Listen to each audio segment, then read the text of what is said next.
Okay, so this is the 10th lecture on electricity, and in which we'll be doing this the last topic, the potentiometer. ठीक है, potentiometer के बारे में पहले भी जिक्र किया था थोड़ा बहुत जब हम लास्ट टॉपिक कर रहे थे, that was potential divider. Potential divider का जो कॉन्सेप्ट था, समझने वही कॉन्सेप्ट, वही तरीकेकार कैरी फॉरवर्ड हो रहा है in a very specific design of a circuit, जिसको हम पोटेंशियोमीटर कहते हैं। और जब आप लोगों को ये याद होगा, पोटेंशियोमीटर, इससे पहले हम लोगों ने एक कंपोनेंट का भी नाम दिया था। तो एग्जैक्टली जो वो कंपोनेंट काम कर रहा होता है, वही काम हम एक मैनुअली डिजाइन सर्किट से कर रहे होते हैं यूजिंग अ रेजिस्टिव वायर। तो इस एपैरेटस सेटिंग को, इस पूरे इंस्ट्रूमेंट को, इस पूरे सर्किट डिजाइन को हम पोटेंशियोमीटर का नाम देते हैं। पोटेंशियोमीटर बेसिकली एक specific design of a circuit है, और इसके अंदर जो एक खास बात है, जो खास चीज देख रहे हैं, that is the concept of a null point, concept of a null method. तो ये concept of a null method क्या है, पहले इसको समझेंगे। इसके अंदर एक रेजिस्टिव वायर को इस्तेमाल करते हैं, उस रेजिस्टिव वायर की जो खासियत है पहले उसको समझेंगे, एंड फिर हमारे लिए काफी आसान हो जाएगा समझना कि how does the potentiometer works. ठीक है, तो इसकी बेसिक समझ ले, एंड उसके बाद ये बेहद आसान है। If you know the, if you remember the basics of your potential dividers, ठीक है, और बाकी सारा सर्किट वगैरह वाली चीजें याद है, तो ये तो बेहद आसान है। तो पोटेंशियोमीटर बेसिकली है क्या? ठीक है, apart from that component potentiometer, तो पोटेंशियोमीटर को जरा यहाँ पे समझेंगे। देखिए, मैंने कहा potentiometer is a design of a circuit. It is a design, या फिर a circuit design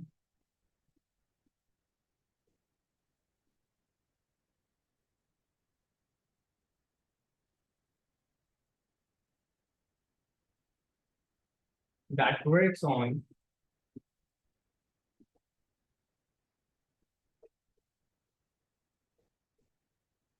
it works on the concept of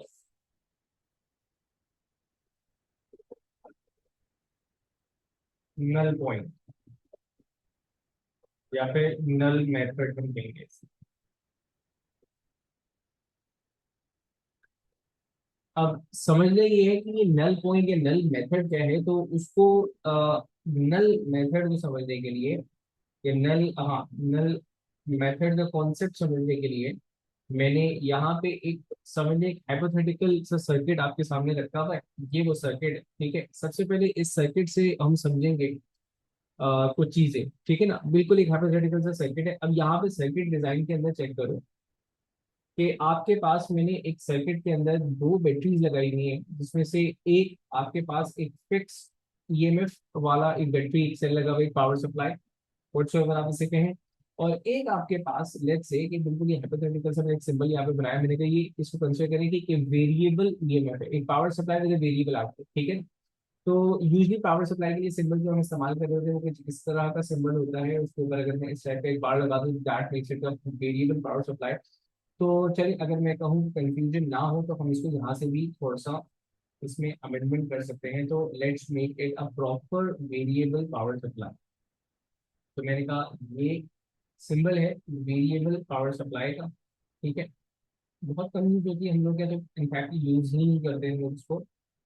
usually जो लेबोरेटरी के पावर सप्लाईज यूज होती हैं, वो होती ही वेरिएबल है, ठीक है ना। चले, तो this is the DC power supply, और ऊपर जो लगा हुआ वो आपके पास एक फिक्स्ड ईएमएफ वाला सेल लगा हुआ।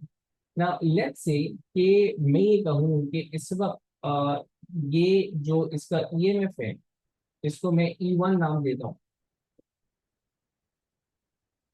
और मैं कहूँ कि E1 की एक स्पेसिफिक वैल्यू है, that is let's say 5 volts, या फिर लेट्स से कि अनदर वैल्यू 6 वोल्ट्स, ठीक है। और डेफिनेटली ये हमारे पास वेरिएबल है, इसको हम चेंज करना है। अगर मैं ऐसा कहूँ कि फिल वक्त मैंने इसको जीरो पोटेंशियल के ऊपर रखा हुआ है, फॉर एग्जाम्पल इसको मैंने जीरो पोटेंशियल पर रखा हुआ है, सर दैट के इट मेंटेन्स कनेक्टिविटी, मतलब एक करंट पाथ दे रहा है। मैंने कहा था हाइपोथेटिकल सिचुएशन बना रहा हूँ, ये एक कंडक्टिंग पाथ जरूर दे रहा है, but not contributing as an EMF source. तो यहाँ पर इस रजिस्टर में एक करंट, एक पोटेंशियल ड्रॉप आ रहा होगा, वो टोटली इसके बराबर होना चाहिए हमारे पास, ठीक है। यहाँ से जो करंट जा रहा होगा that would be a maximum current, total current इसमें से जा रहा होगा जो वैल्यू एमीटर से जा रही होगी।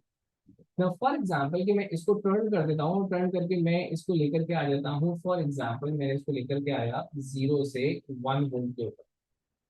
अब अगर मैं 1 वोल्ट पर लेकर के आता हूँ तो जो नेट पोटेंशियल होगा आपके पास that would be 6 - 1, that is 5 volt. जिसकी वजह से आपके पास जो करंट की वैल्यू है जो कि सर्किट के अंदर करंट फ्लो कर रहा था वो रिड्यूस हो जाएगा due to the decrease in the total potential.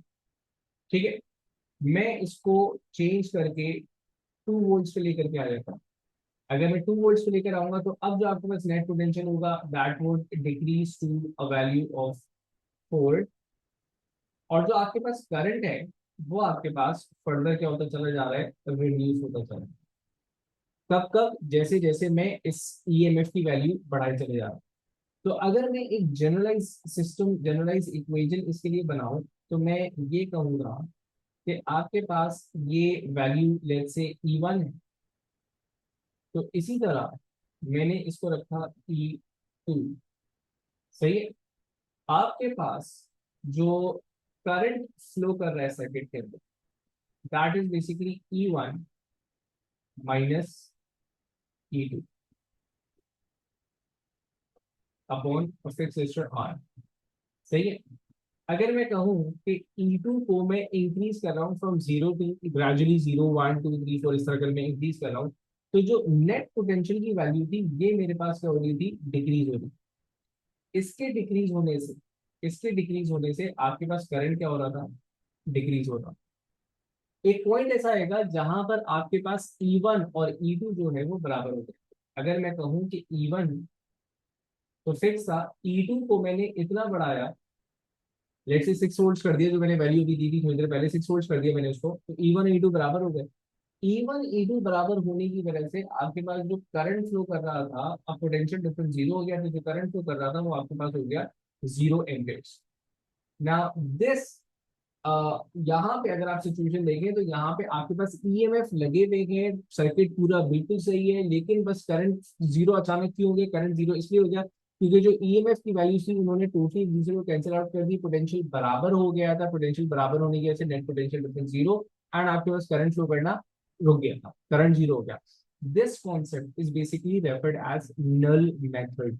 ये नल मेथड को हम डेफिनेटली एक रेजिस्टेड वायर के थ्रू अचीव करेंगे। लेकिन सिर्फ नल मेथड को समझ रहे हैं, नल मेथड क्या है, नल मेथड है कि जब आपके पास ईएमएफ के बराबर होने की वजह से सर्किट के अंदर करंट का फ्लो जीरो हो जाए, that is basically referred as the null method. ठीक है। तो इसकी डिस्क्रिप्शन मैं यहाँ पे थोड़ी सी जल्दी से लिख देता हूँ ताकि याद रहे आपको कि हमने यहाँ पे किया क्या। ठीक है ना, मैंने कहा E1 is a fixed cell,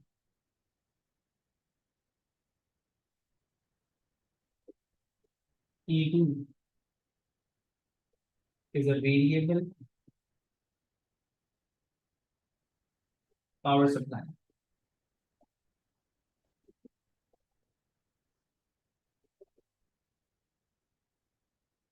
As E2 is increased,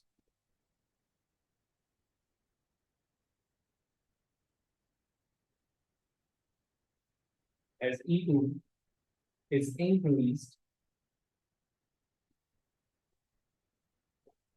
net potential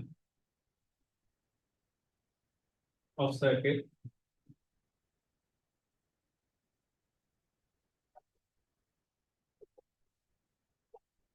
reduces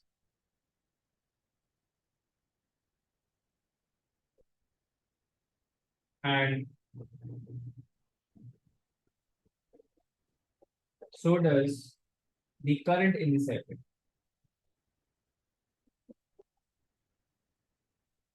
Current in the circuit. ठीक है। मतलब की पॉइंट क्या आ रहा है कि when E2 is equals to E1, net potential मैंने इसको वी नेट लिखा is equal to zero, I is equal to zero. ये जो कॉन्सेप्ट हमने लिखा कि किसी तरह हम करंट को रिड्यूस कर रहे हैं to zero, this is null method. अब इस नल मेथड के लिए एक नल पॉइंट को, इस नल मेथड को अचीव करने के लिए हमने यहाँ पर इसकी जगह एक रेजिस्टिव वायर को यूज किया। हम उसे कहेंगे यूनिफॉर्म रेजिस्टिव वायर। हम ये जो सेकंड बैटरी लगाई थी इसका काम हम बैटरी लगा के नहीं करेंगे, हम रजिस्टर्ड वायर के थ्रू कर रहे होंगे, क्योंकि हमें एक थर्ड बैटरी मतलब बैटरी का एक अलग जगह काम है। तो हम आप यहाँ पे बैटरी नहीं लगा रहे हैं। अब यहाँ पे करेंगे क्या, हम यूज करेंगे uniform registered wire. How come a uniform registered wire would behave as a variable power supply, वो चीज आपने देखनी है। तो सबसे पहले हम समझ रहे हैं what is a uniform registered wire, and जब हम इसको बोल रहे हैं यूनिफॉर्म रजिस्टर्ड वायर तो इस बात की इंपॉर्टेंस क्या है, क्या मतलब है यूनिफॉर्म रजिस्टर्ड वायर का। तो मैंने कहा यूनिफॉर्म रेजिस्टिव वायर या यूनिफॉर्म रेजिस्टेंस वायर। देखो, जो बेसिक स्ट्रक्चर तुम देखोगे एक पोटेंशियोमीटर के डिजाइन में, वो यहाँ पर आप ये देखेंगे कि आपके पास एक वायर होगा, एक रेजिस्टिव वायर होगा, कोई भी सभी एक वायर जिसकी रेजिस्टेंस ज्यादा हो, अच्छी खासी हो, नोन वैल्यू, बस ये पता, एक नोन वैल्यू की रेजिस्टेंस वायर था वो हमने लगाया हुआ था। ठीक है ना, उसको हमने एक बैटरी के अक्रॉस लगा दिया।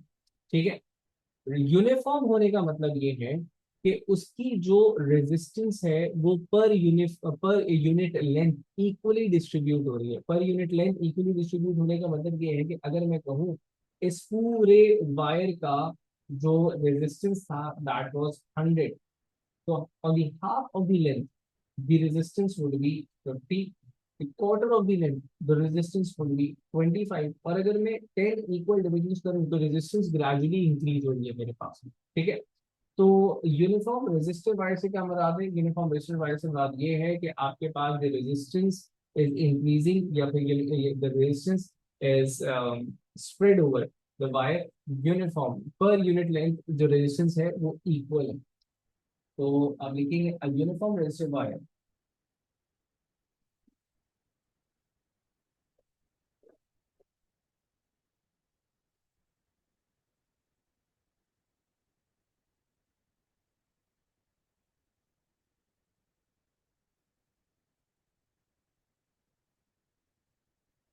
यूनिफॉर्म रेजिस्टिव वायर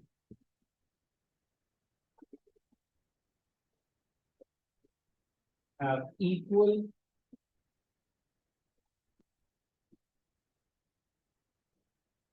resistance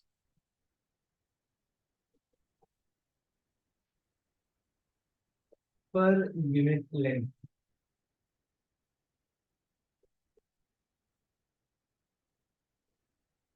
मतलब अगर मैं कहूँ कि देखिए ये जो वायर था इसकी जो टोटल लेंथ थी वो आपके पास 100 सेंटीमीटर थी फॉर एग्जाम्पल। मैंने कहा कि हमने 100 सेंटीमीटर का ये एक वायर लिया। ठीक है, 100 सेंटीमीटर का एक वायर और इसकी रेजिस्टेंस भी मैं कहता हूँ कि 100 है। ठीक है, तो मैंने इसकी वैल्यू दे दी, मेरे पास 100 सेंटीमीटर। ठीक है, और इसकी जो टोटल रेजिस्टेंस थी दैट वाज 100 ओम्स। 100 ओम्स होने का मतलब ये है कि फ्रॉम पॉइंट, पॉइंट्स मार्क कर देता हूँ ताकि मेंशन करना आसान हो जाए। मैंने कहा let's say this is point X and this is point Y, तो resistance between point X and Y would be 100 centimetre. ठीक है, लेकिन अगर मैं हाफ द लेंथ पर रेजिस्टेंस लूंगा तो दैट वुड बी 50। ठीक है, अगर मैं इसके 10 इक्वल डिविजन कर दूं लेट्स से वाई, तो 10 इक्वल डिविजन यहाँ पर resistance would B 10, 20, linearly increase हो रही है रेजिस्टेंस, 40, 60, 70, 80, 90 एंड देन 100। ठीक है, तो मैं ये कह सकता हूँ, एक और पॉइंट हम यहाँ पे लिख सकते हैं कि resistance increases linearly with length. Resistance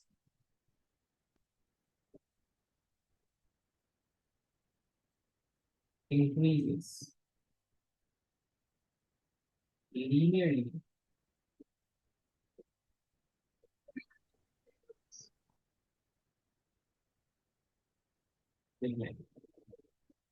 ठीक है।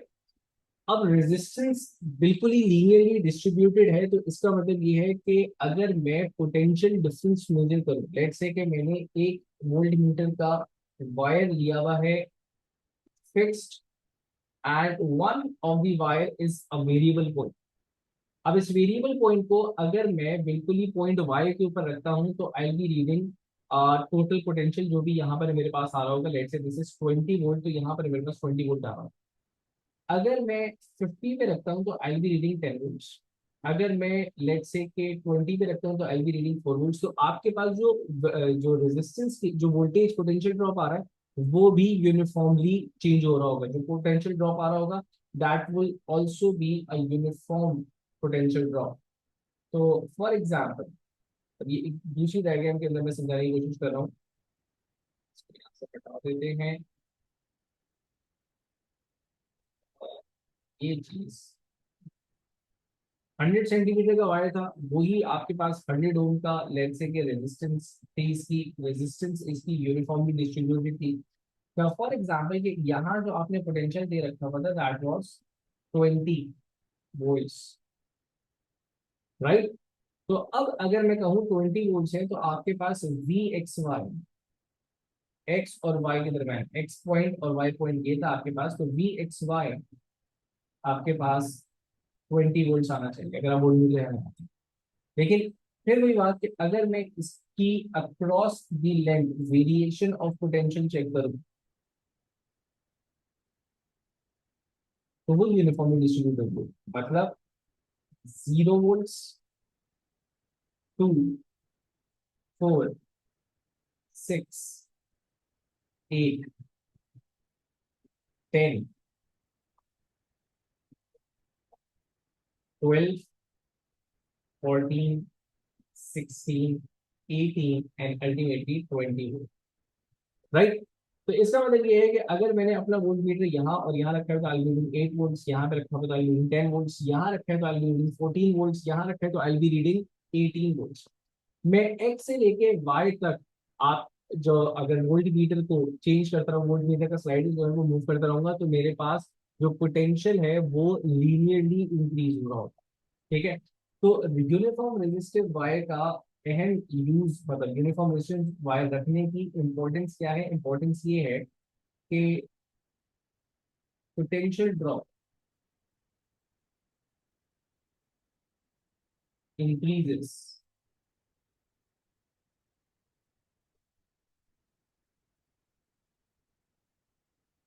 potential drop increases uniformly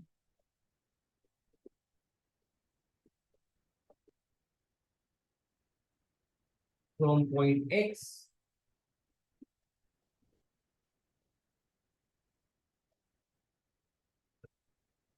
to Y।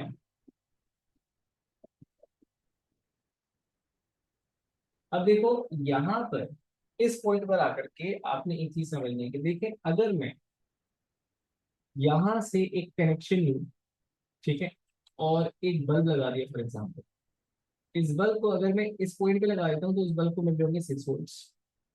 अगर मैं इसको यहाँ पे लगा देता हूँ तो यहाँ पे मिल रहे होंगे इसको 10 वोल्ट्स।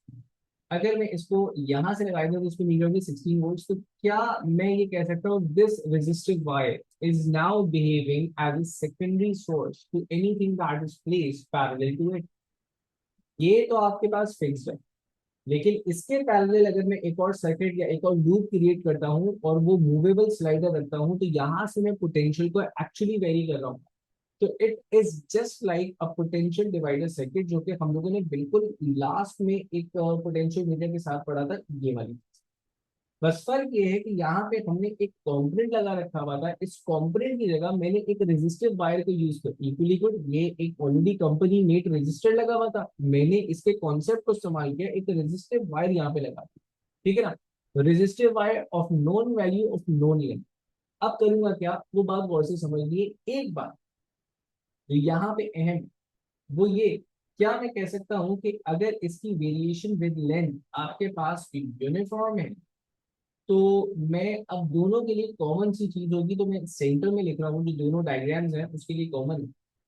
तो मैं यहाँ पे ऐसा कह सकता हूँ कि अगर अपॉन लेंथ एल, इसको मैंने लेंथ एल का नाम दिया और ये लेंथ एक्स, ठीक है ना, तो मैं ये कह सकता हूँ कि अगर लेंथ एल पे resistance was R, total resistance, ठीक है, तो यहाँ तक की जो रेजिस्टेंस थी जिसको मैंने आर एक्स का नाम दिया, लेंथ एक्स पे resistance would be R X, सही।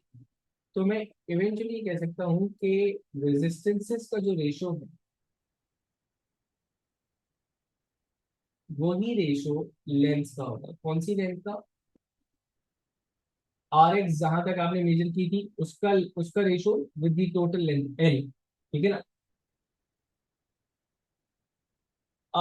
एमीटर यूज करेंगे तो करंट चेंज होगा डेफिनेटली, आप एमीटर यूज कर रहे होंगे तो, लेकिन एमीटर यूज करने के लिए आपको साथ ही साथ सवाल ये कि सिर्फ यहाँ पे अगर एमीटर लगा दें, एमीटर लगाने के लिए आपको फिर यहाँ पे कोई ना कोई अप्लायंस भी लगानी पड़ेगी ना कुछ कंपोनेंट आपने लगाना पड़ेगा, ठीक है। तो मैंने एक चीज ये कंक्लूड की कि जनाब रेजिस्टेंस का रेशो वही होगा जो लेंस का रेशो, राइट। या फिर मैं यहाँ पे कह सकता हूँ कि वोल्टेज का भी वही रेशो होगा, क्योंकि आपके पास कॉमन रेशो है। तो मैं यहाँ पे कह सकता हूँ कि जनाब यहाँ का जो पोटेंशियल था इस पॉइंट का, उसको आपने कहा वी एक्स, ठीक है। तो मैं ये कह सकता हूँ कि अगर आपके पास V X Y across the length L आ रहा था, तो मैं इसको वी एक्स हटा देता हूँ, इसको वी नॉट या रेंडम पॉइंट आप ले लें, चले वी एक्स नाम ले देता हूँ इसको, क्योंकि लेंथ एक्स रखा है। तो V X would be upon let X. तो मैं यहाँ से कंक्लूजन करूंगा कि V X over total voltages जो कि आपके पास 20 एम ना, एक्स ओवर एल पर, तो लेंस का जो रेशो है वो ही वोल्टेज का रेशो है और वो ही आपके पास रेजिस्टेंस का रेशो आ रहा होगा, राइट। तो फॉर एग्जांपल जैसे मैंने कहा कि इसी की एक एग्जांपल कैरी कर लेते हैं। मैंने कहा लेट्स से कि आपके पास सिचुएशन इज समवट, मैं यहाँ पे इसको चले इसी के नीचे रखते हैं। मैंने कहा कि आपके पास जो टोटल लेंथ थी वायर की टोटल लेंथ है लेट्स से 100 सेंटीमीटर, और लेंथ एक्स आपने लेट्स से कह दिया इट इज 17.8 सेंटीमीटर, एक बिल्कुल रेंडम वैल्यू लिए मैंने। जो ईएमएफ था बैटरी का दैट वाज 20 वोल्ट्स, ठीक है। उसने आपसे कहा कि जो पॉइंट एक्स है उस पर क्या पोटेंशियल आ रहा होगा और वहां पे रेजिस्टेंस क्या होगी, ये बता दो। तो देखो मैंने कहा था रेशो मेथड है आपके पास, आप सिंपली करोगे कि V X over the total potential that is 20 volt would be equal to 17.8, जिस रेशो से जो रेशो लेंस का है बिल्कुल वही रेशो, ठीक है। तो यहाँ से आपके पास ये वैल्यू आ जाएगी। अच्छा, तो वो वैल्यू निकालने के लिए आई नीड अ कैलकुलेटर, ठीक है। अच्छा, तो आप मेरे साथ ये वैल्यू निकालेंगे। पुट माय कैलकुलेटर, चलिए जी कैलकुलेटर पर निकाल रख दिया मैंने, दस ओके। तो लेट मी सिंप्लीफाई दिस, और उसके बाद फिर आप मुझे वैल्यू निकाल कर दे देगा। ये हो जाएगा 20, और ये मैं डिवाइड करके लिख देता हूँ, हो जाएगा 0.178, ठीक है। और इसी तरह आप आर एक्स की वैल्यू निकाल दोगे कि आर एक्स जो होगा वो आपके पास R X over total resistance थी 100 और 17.8 बाय 100, यहाँ से आर एक्स की वैल्यू आपके पास आ जाएगी 20, सॉरी 100, क्योंकि ये तो रेशो वही था, तो रेजिस्टेंस तो सेम वैल्यू थी, तो 17.8 ओम आ रही होगी, ठीक है ना। और वी एक्स की वैल्यू हमारे पास आ गई है 3.56 वोल्ट्स, तो मतलब अगर मैं इसको हाईलाइट करूं तो 17.8 तकरीबन यहाँ कहीं आ रहा होगा, ठीक है ना।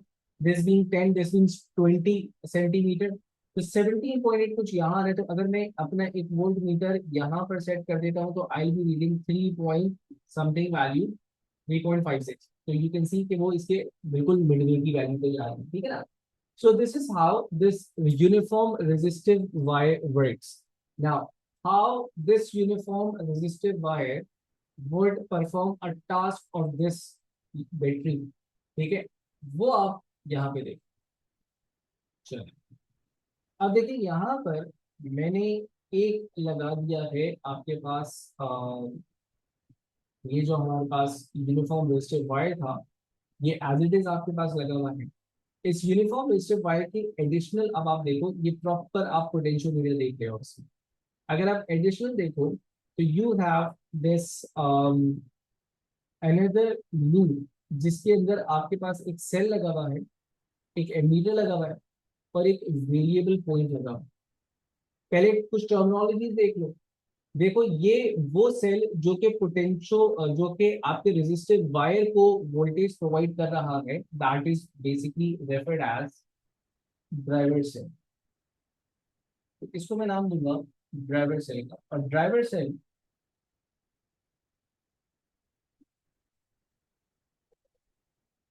अच्छा ये जो दूसरा वाला सेल है जिसको हमने यहां लगाया हुआ है, this is a test cell. Let's say a cell जिसकी हमें, एक ऐसा सेल जिसका इस वक्त मुझे ईएमएफ लेट्स से अननोन है, मुझे पता नहीं, ठीक है ना, लेकिन ये मुझे पता है कि इट्स अ स्मॉलर वैल्यू और समथिंग। यूजुअली चले लेट्स से कि नोन वैल्यू ही है। यूजुअली आपके पास क्या होता है कि driver cell is much larger या comparatively significantly larger than the test set। सही है। अब आपने ध्यान से समझना है, यहाँ पर इस पूरे के ऊपर एक पोटेंशियल आ रहा होगा अकॉर्डिंग टू द लॉजिक जो हम लोगों ने यहाँ पे सारी पढ़ रखी हुई है, राइट। अब ये जो पोटेंशियल है, ठीक है ना, the unknown point, the variable point X जिसको मूव कर रहा हूँ, this is placed with this test cell. तो यहाँ पे ये टेस्ट सेल क्या हो गया, दिस इज ये वाला सेल फॉर एग्जाम्पल, ये टेस्ट सेल हो गया। और ये जो पर्पस यहाँ पर हो रहा था, ये पर्पस फुलफिल कर रहा है मेरे पास this variable length, only this, यहाँ से लेके यहाँ तक। अब इनिशियली क्या होगा वो बहुत ध्यान से आपने समझना है। यहाँ पे आप नल पॉइंट को समझने जा रहे हैं। देखें होगा ये कि आपके पास एक सेल तो ये लगा हुआ, जिसकी वजह से सर्किट में करंट फ्लो कर रहा होगा इन दिस डायरेक्शन। अब हम सिर्फ नीचे वाले लूप की बात करें, ऊपर वाला लूप नीचे वाले लूप के साथ इंडिपेंडेंट चल रहा है। यहाँ पे जो करंट जा रहा था वो ड्राइवर सेल की वजह से कुछ इस तरह फ्लो कर रहा था, a constant value, nothing is changing over here. मैं सिर्फ ये आपके पास क्योंकि पोजीशन इसकी वेरिएबल है, तो उसकी वजह से कुछ पोटेंशियल आ रहा होगा प्लस माइनस यहाँ। इसको मैं वी एक्स का नाम दे देता हूँ, right.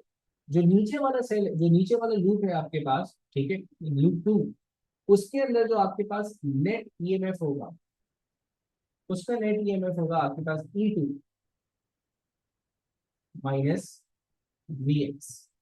Now this V X is variable, आप इसको मूव कर रहे हो, वी एक्स बढ़ता चला जा रहा है। I am moving the slider towards right, V X is increasing. I am moving the slider toward point X, अच्छा क्योंकि एक्स कंफ्यूज कर रहा है, वहां पर भी कंफ्यूज कर रहा था, मैं इसको पॉइंट ए और बी का नाम दे देता हूँ इंस्टेड।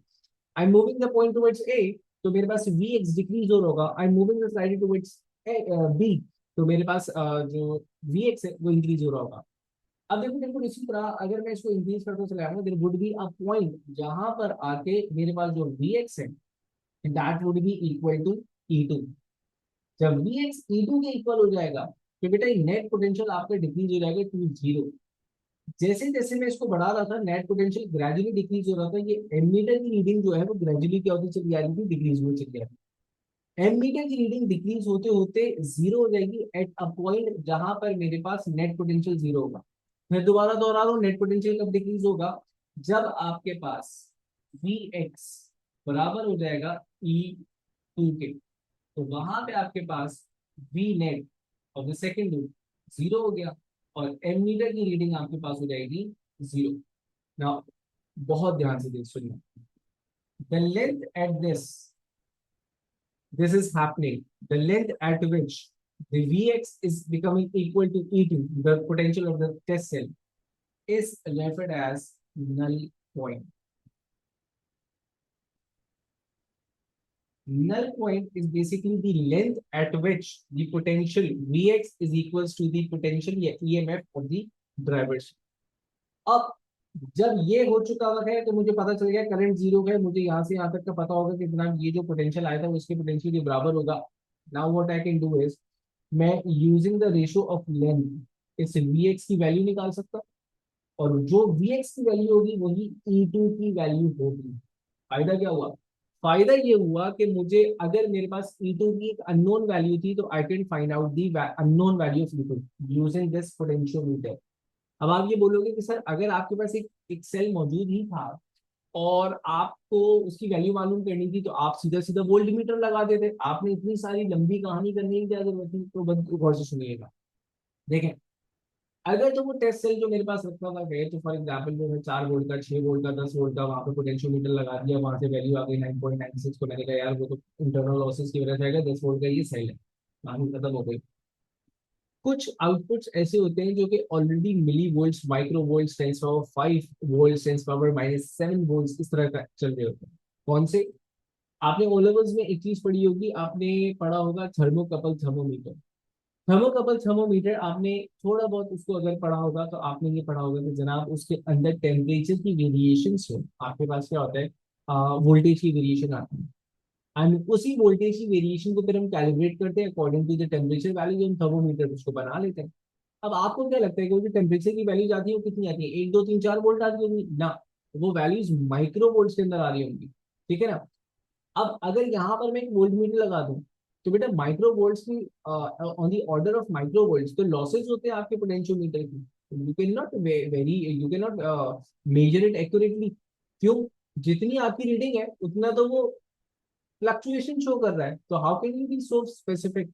तो जहां पर बहुत प्रिसाइज काम करना हो, ठीक है, जहां वोल्ट मीटर फेल हो जाए प्रेसिशन देने में, वहां पर मुझे ये चीज काम कर रही हो या ये चीज जो है ना वो एप्लीकेबल हो जाए। इसका एक और तरीकेकार एग्जामिनर ने एक जगह समझाया कि यहाँ पे उसने वोल्ट मीटर की जगह लगा दिया बल्ब। तो इस तरह समझो कि अगर मैंने इसको यहाँ पे रखा हुआ है तो this has a greater EMF, और ये जो सेक्शन है Vx जिसको मैं कह रहा हूँ द वेरिएबल पोटेंशियल, ये कम है। आपके पास जो करंट है वो आपके पास इस तरह फ्लो कर रहा होगा, एंड इसकी एक स्पेसिफिक ब्राइटनेस होगी। जैसे जैसे मैं इसको टुवर्ड्स राइट लेकर के चले जाऊंगा, Vx की वैल्यू ग्रेजुअली इंक्रीज होती रहेगी, जिसकी वजह से करंट कम होता चला जाएगा, the brightness of the bulb gradually decrease होगी। At null point, the point जहां पे नल पॉइंट आ रहा है, नल पॉइंट के ऊपर जाकर के करंट जीरो होगा, ब्राइटनेस बिल्कुल, मतलब बल्ब बिल्कुल ऑफ हो जाएगा। तो one of the way to highlight के मेरे जो नल पॉइंट, अगर एमीटर मौजूद नहीं है तो भाई बल्ब लगा दें, साउंड बजर लगा देना, जहाँ पे साउंड खत्म हो जाए मतलब नल पॉइंट आ गया, जहाँ पे लाइट ऑफ हो जाए मतलब नल पॉइंट आ गया है। ठीक है ना? ना नल पॉइंट को थोड़ा सा यहाँ पे हम लिख देते हैं, हमने किया गया, उसके बाद से फिर मैथमेटिक्स देखेंगे। ठीक है? हमने कहा कि मैं इसको इस तरह नाम दे रहा हूँ ताकि मेरी जो डायग्राम है, this is loop one and this is loop two. ठीक है ना? और हम बात कर रहे हैं specifically loop two. Loop one फिलहाल नहीं छेड़ रहे। ठीक है? तो लूप टू की बात कर रहे हैं, हम क्या डिस्कस कर रहे हैं वो जरा यहाँ पे देखेंगे।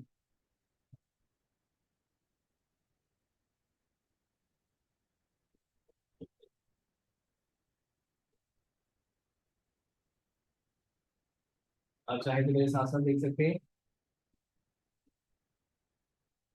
The diagram shows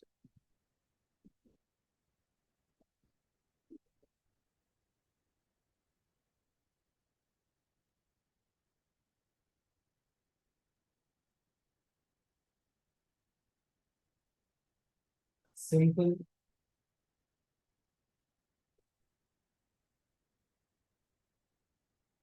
potentiometer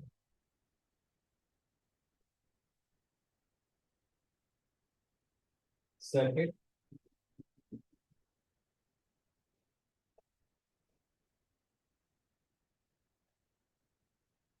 with E1 as driver cell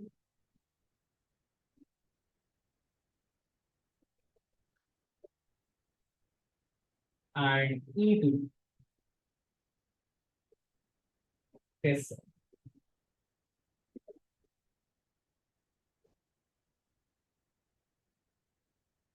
अच्छा, इसको मैंने पॉइंट एक साथ लिख दिया।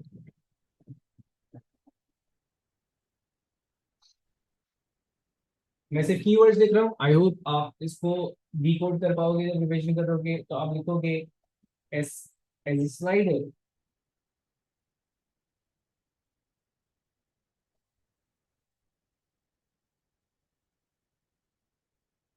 is moved from point A to B, Vx increases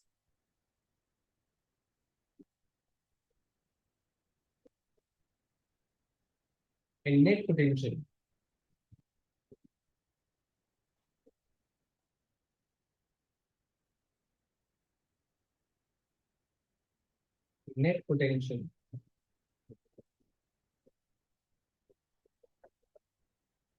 in loop 2 decreases.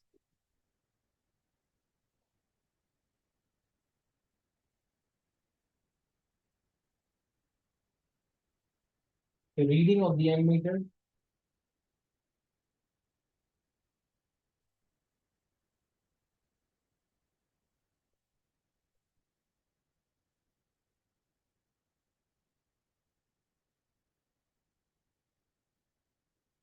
decreases until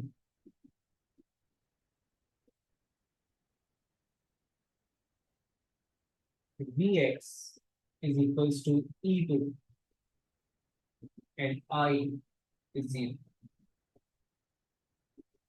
I the current, ठीक है? The current is 0. अच्छा, the length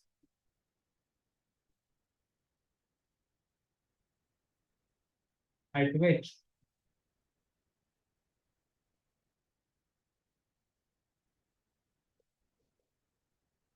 I is 0, मतलब Vx E2 के बराबर हो जाए, ठीक है, is referred as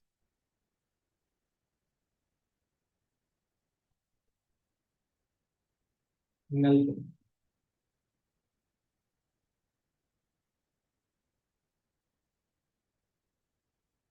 ठीक है जी।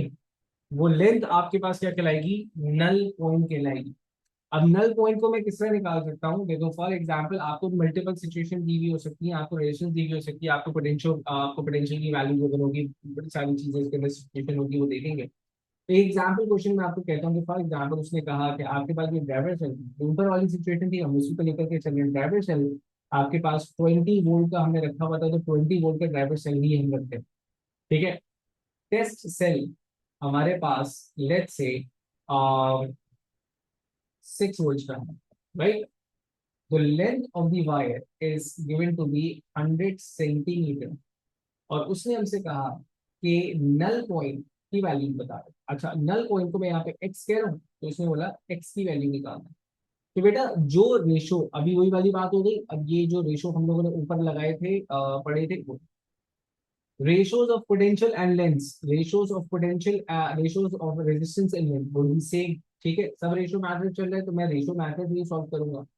तो मैं ये कहूंगा जनाब कि X over L, X over L, या एल की वैल्यू लिख दी, that is 100 centimetre, is equal to 6/20। ठीक है। तो यहाँ से मेरे पास X that is null point की वैल्यू आ रही है। कितनी आ रही है, जरा जल्दी से आप कैलकुलेट करके मुझे बताइएगा। This is 660/30 centimetre, if I am not wrong. ठीक है। तो ये 30 सेंटीमीटर आपके पास वैल्यू आ रही है। एग्जैक्टली। तो इसका मतलब ये है कि अगर ये सिचुएशन ऐसी है जैसे हमने यहाँ पे ली थी, these are the values considered, तो जब मैं इसको मूव करते करते 30 सेंटीमीटर पे लेकर के आऊंगा, तो यहाँ पर करंट फ्लो करना बंद हो जाएगा, एमीटर जीरो रीडिंग शो कर रहा होगा, बल्ब लगाएगा तो जलना बंद हो जाएगा, साउंड लगाएगा तो वो उसमें से आवाज वगैरह आना बंद हो जाएगी।